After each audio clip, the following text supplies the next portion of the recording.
today's fast-paced world, everybody is so focused on moving forward. Sometimes you need to slow down to see how far God has brought you. We've come this far by faith.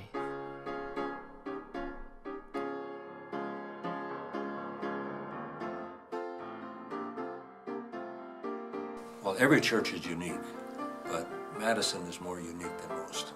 It really was a pioneer mission.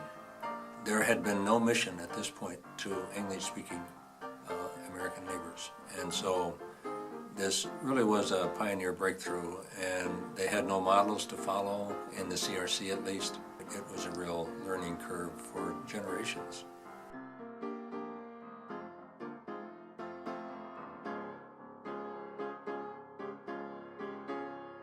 Madison also was a pioneer in supporting women in ministry. We've been at Madison more than 30 years, and I've worked with hundreds of other churches throughout the denomination, and I've just always been so fulfilled and blessed to be a part of the ministry here. It's an important story. It's a challenging story. I think it gives insight into how difficult it can be the church, but it's also encouraging that through really difficult times, God brought us through. Rod Mulder used to describe our church as, this is back in the days when you were here early, as we walk a fine line of leading the denomination or getting kicked out of it. Do you know why we do altar calls at Madison? Do you know why we have a mixed nut choir? Do you know why we work so hard to talk about diversity and justice and not just write it down as a principle?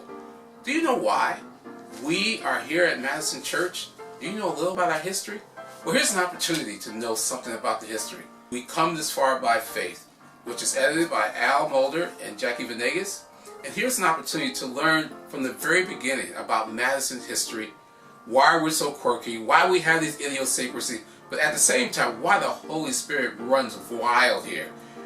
When you pick up this book, here's a crash course in learning the history of Madison and how God continues to show His faithfulness in amazing ways, whether that's through multi-site places or whether that's having students go on a college and justice tour. Also an insight to how God continues to use this church tucked away in the Madison Square neighborhood as a little small piece of heaven right here in Grand Rapids.